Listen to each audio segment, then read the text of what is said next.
Bonjour à tous et bienvenue dans cette nouvelle facecam. Nous allons parler d'un youtubeur. Vous le savez, j'ai commencé il y a quelques mois une série de vidéos où je vous parle des youtubeurs que je suis ou que je ne suis pas. Et j'en ai déjà fait plusieurs. J'ai fait Baptiste Marchais, j'ai fait Boiserie, Amixem, Joyka. Et là, je vais attaquer un autre youtubeur. Excusez si je tousse un peu dans cette vidéo.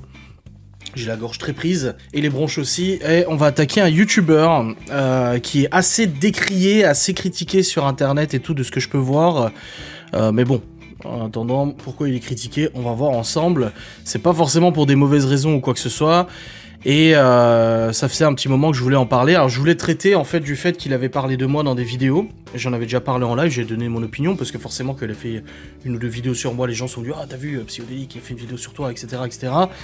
Et je m'étais dit je vais réagir, mais pas négativement ou quoi que ce soit, parce que voilà, comme je dis, moi ça me fait ni chaud ni froid. Mais je trouve intéressant de réagir et je voulais peut-être amener réagir de la bonne manière. J'avais pas envie de réagir d'une manière qui aurait pu être perçue comme négative ou quoi que ce soit, parce que c'est pas le cas.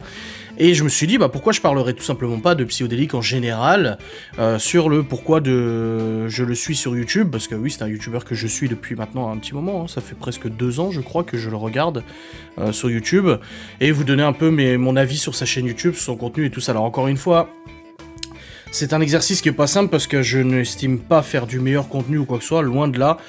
Pour tous les youtubeurs que je traite dans ce genre de vidéos, je suis pas là pour démonter ce qu'ils font, je suis pas là pour dire que ce qu'ils font c'est de la merde ou quoi que ce soit. Dans la mesure où moi-même je ne fais pas, j'estime pas faire un contenu oufissime sur les internets et tout ça. C'est surtout, hein, en plus je fais des vlogs et tout ça, c'est quelque chose qui est très critiqué, qui est pas forcément bien vu et tout. Ou quoi que ce soit. Mais je pense que j'ai quand même la légitimité de donner mon opinion sur les youtubeurs que je regarde, et ce avec beaucoup de respect, même si des fois ça froisse un peu les communautés. Quand j'ai fait surtout Joyka, quand j'ai traité le cas de Joyka, j'ai pas mal de gens de la communauté de Joyka qui sont venus me parler sur YouTube, sont venus commenter, ouais, pas touche à notre youtubeur, machin, etc. Oh, calmez-vous. Déjà, c'est pas avec le peu d'abonnés que j'ai que je vais faire une différence ou quoi que ce soit, et c'est même pas le but, en fait, le but c'est juste de partager à mes abonnés mon opinion sur tel ou tel youtubeur. Donc je vais traiter de Psyodélique. Alors oui, Psyodélique, pas psychodélique, qui est un youtubeur père de famille, qui a un travail à côté, donc YouTube n'est pas son travail, n'est pas son activité principale, il travaille dans l'informatique à côté, et du coup YouTube pour lui est un hobby lucratif, hein, il le dit lui-même, là-dessus il est très transparent, on y viendra de toute façon un peu plus tard dans la vidéo, mais voilà, c'est un youtubeur qui fait du contenu depuis maintenant longtemps je crois, mais moi ça fait peut-être 2 ans que je le suis, ou un peu moins de 2 ans, quelque chose comme ça. C'est une chaîne spécialisée dans le rapport des dramas. Alors son contenu c'est de nous tenir informés des dramas qu'il se passe sur les internets, que ça soit des dramas entre youtubeurs, des dramas de youtubeurs simples, ou alors des phénomènes qui se seraient passés sur internet, des trucs qui méritent en fait un petit point de situation de news, etc. Un peu comme fait Sir Gizby d'ailleurs, ça se rapproche un petit peu, et je crois dans Tox Colaboy à l'époque, où il faisait mes chers abonnements ou mes chers non-abonnements, ou des trucs comme ça, où il traitait un petit peu de tel ou tel youtubeur. Il avait d'ailleurs fait une vidéo sur moi, sur moi et Maëva à l'époque, il y a plusieurs années maintenant.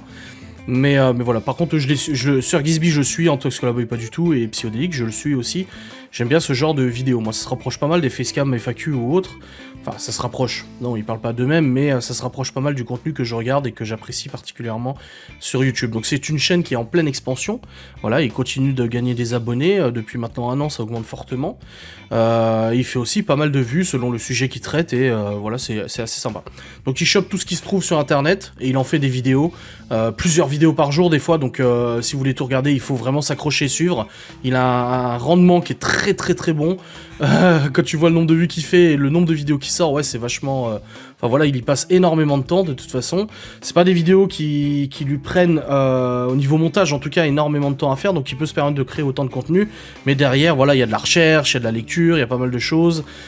C'est quand même assez important le travail qui est fourni en plus de son métier habituel. C'est ça que je trouve sympa.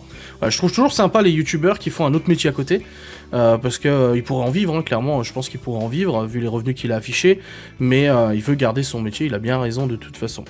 Alors, on va passer sur la catégorie de vidéos que j'aime le plus. Bah, c'est pas compliqué, il fait toujours le même genre de vidéos, c'est juste qu'il y a certains sujets qui m'intéressent plus que d'autres, donc je regarde pas forcément toutes les vidéos. J'aime aussi les vidéos où il traite des affaires un peu plus sérieuses, comme l'affaire d'Idriss Aberkane, avec ses sociétés, etc. Donc encore une fois, il fait pas de recherche, dire qu'il va pas faire un travail journalistique, il va rapporter des informations qu'il glane sur internet, etc.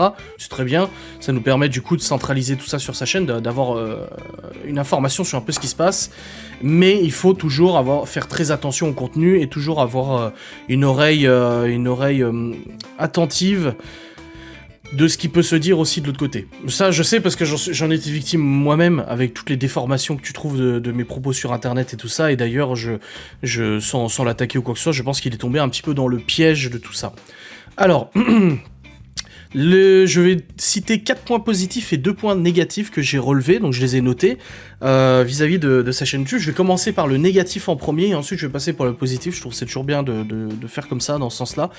Le premier point négatif, c'est une neutralité qui est assez relative selon les sujets.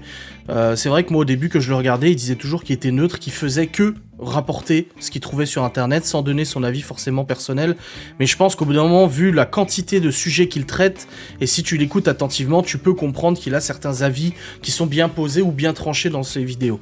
C'est-à-dire que la neutralité qu'il affiche, alors oui, il l'a dans le traitement de l'information, dans la mesure où il déforme pas, il reprend ce qu'il trouve sur internet, etc. etc.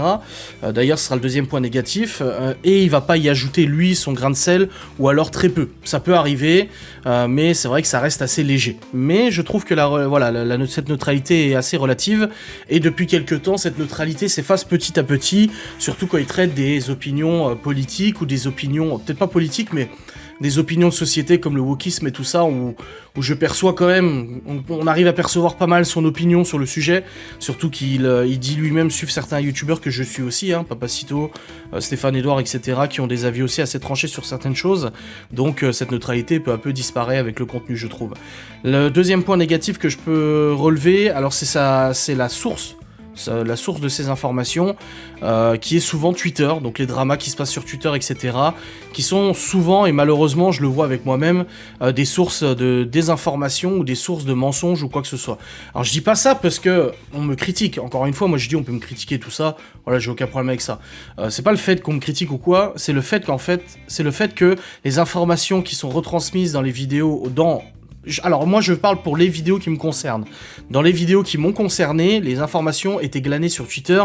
Quand on sait que sur Twitter, les nanas passent leur temps, depuis maintenant plusieurs années, à déformer tous mes propos, à mentir sur ma situation, à dire que la maison a été achetée par les parents de Laura, que si, que ça, etc. Là, je vois dans un live, j'ai dit que je voyais le positif dans le négatif, c'est que dans tout ça, les gens me faisaient des vues, et tout de suite, il fait des vues sur le dos du décès de son ex-femme, alors que c'est absolument pas ce que j'ai dit. Si on écoute tout le live, c'est quelques secondes dans 2 heures de live, et c'est absolument pas ce que j'ai dit. Pas dans ce sens-là et pas de cette manière-là. Après, parfois, je peux peut-être mal m'exprimer, ça je le comprends, mais là-dessus, j'étais un petit peu... je me suis un petit peu dit merde, quoi, tu vois. C'est vrai que Psyodélique, il dit toujours qu'il faut faire attention aux informations qu'on écoute, etc. Qu'il est toujours prêt à la discussion. Moi, j'aurais aimé qu'il me contacte en me demandant mon avis. Moi, j'aurais volontiers fait un live avec lui, où on aurait débattu de toutes ces situations sur YouTube, le harcèlement, mon point de vue vis-à-vis de la situation, etc. Et on en aurait bien discuté. Alors, peut-être pas autour d'une bière, parce que je ne bois pas de bière, mais j'aurais été, je pense, positif dans cette démarche. Moi qui pourtant a refusé tous les interviews des médias, parce que les médias c'est de la merde, je pense que là j'aurais peut-être été un peu plus ouvert à la discussion, pour essayer de discuter de tout ça. Je pense que j'ai matière à faire au niveau harcèlement, puisqu'on se prend depuis plusieurs années avec ma femme et mes enfants et ma famille, etc. Et je pense que que je peux dire des choses ou quoi que ce soit. Alors ça traitait de la perquisition, ça traitait des choses, mais le problème c'est que souvent les informations sont tirées de Twitter, et Twitter on sait à quel point c'est un nid à connards, et d'ailleurs Psyodélique en est victime lui aussi, un nid à connards, à harcèlement, à des déformations de propos, à décontextualisation des propos, à insultes, etc. Donc là c'est pour les points négatifs.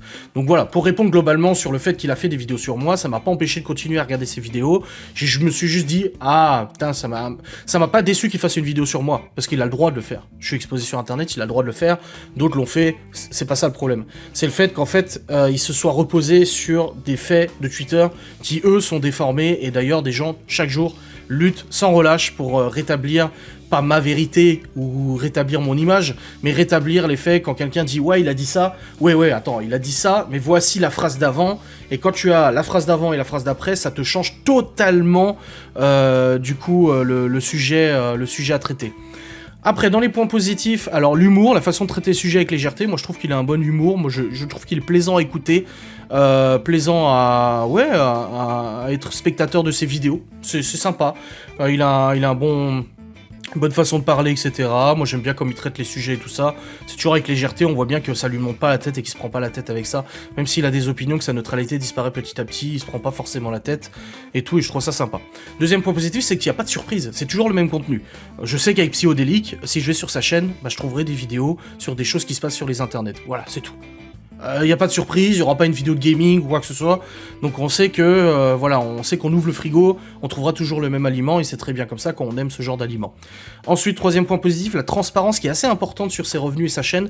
Il fait souvent des vidéos et d'ailleurs, un peu comme moi, il dénonce pas mal les mensonges des youtubeurs, etc. vis-à-vis des revenus. Il est transparent là-dessus, il est transparent sur ses revenus, sur ses déclarations, il est transparent sur plein de choses et je trouve ça super intéressant et je trouve ça vachement clair pour les gens et il a pas honte de le dire, pourtant il gagne beaucoup d'argent avec sa chaîne YouTube, quand même, je veux dire, faut pas... c'est beaucoup de travail, attention, il l'a pas volé cet argent, mais il gagne pas beaucoup d'argent et il se cache pas, voilà.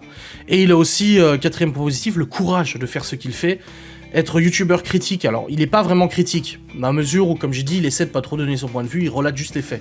Mais être youtubeur comme il le fait et traiter de contenus qui sont de plus en plus touchy sur internet, qui sont de plus en plus interdits, voilà, le wokisme, tous ces sujets en fait qui actuellement nous plombent la vie à droite, à gauche et tout. Je dis pas que c'est négatif, je dis que ça nous plombe la vie et on a peut-être pas envie d'entendre que ça. Voilà, il traite des sujets qui sont super touchy et qui amènent du harcèlement et qui amènent de la colère de plusieurs personnes, même d'autres youtubeurs. Il a traité des youtubeurs qui l'ont pas pris comme moi, hein, ils l'ont pris très négativement et ont appelé leur communauté à lui en foutre plein la gueule et tout ça.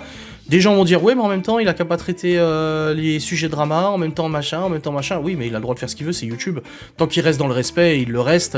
Voilà, même si à mon sens il a fait quelques erreurs sur les vidéos qui m'ont traité, c'est pas pour ça que je vais lui en vouloir ou quoi que ce soit. Je veux dire c'est bon, on a tous plus de 30 ans, je pense qu'il a plus de 30 ans, on n'a pas que ça à foutre, à se faire chier, à venir se tacler à droite à gauche et tout, c'est absolument aucun intérêt. Ça fera pas avancer le débat de toute façon. Donc je trouve qu'il a du courage à faire ce genre de contenu parce que de nos jours, dès qu'on dit quelque chose qui plaît pas à la pensée dominante ou la pensée qu'on aimerait instaurer, et ben tout de suite on s'en prend plein la gueule. Donc ma fréquence de vue, bah, je regarde, tout dépend du contenu, parfois plusieurs fois par semaine, parfois pas, ouais, ça dépend du sujet, des sujets qui m'intéressent plus que d'autres, et voilà, donc je prends, c'est un peu comme un buffet à volonté, je prends ce qui me plaît et tout ça, et mon avis sur la suite. Moi je lui souhaite bon courage parce que voilà, il a une plainte d'Idriss Aberkan suite à plusieurs vidéos qu'il a fait. Il est aussi victime de déformation de ses propos, il est assimilé à des choses qu'il n'est pas ou quoi que ce soit, on l'accuse de choses qu'il n'a pas fait parce qu'il a simplement reporté ou lu un article, tout de suite on le met en tant qu'acteur alors qu'en fait auteur alors qu'il n'est pas du tout.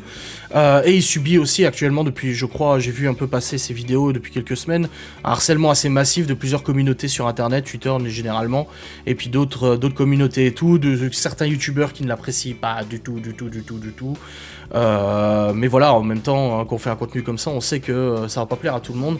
Mais encore une fois, comme je dis, on est adulte généralement, donc on n'a pas besoin de se comporter comme des connards sur internet, à envoyer la communauté harcelée ou quoi que ce soit. C'est bien pour ça que quand on m'a posé la question en live, on m'a dit « Ah, Psyodélique, il a parlé de toi », j'ai dit oui, je sais, je dis après, voilà, il est pas méchant, il fait son travail, je suis un peu, voilà, j'aurais préféré qu'il traite différemment, alors pas qu'il me dise que j'avais raison, attention, moi je suis pas là pour dire qu'il doit dire que j'ai raison ou quoi que ce soit, on s'en fout, qui a raison ou qui a tort, encore une fois, mais peut-être le traiter de manière un peu plus poussée, parce que là ça a été vraiment traité avec légèreté sur des sources qui sont, tout le monde le sait, ma communauté le sait, depuis plusieurs années, absolument pas fiables, voilà.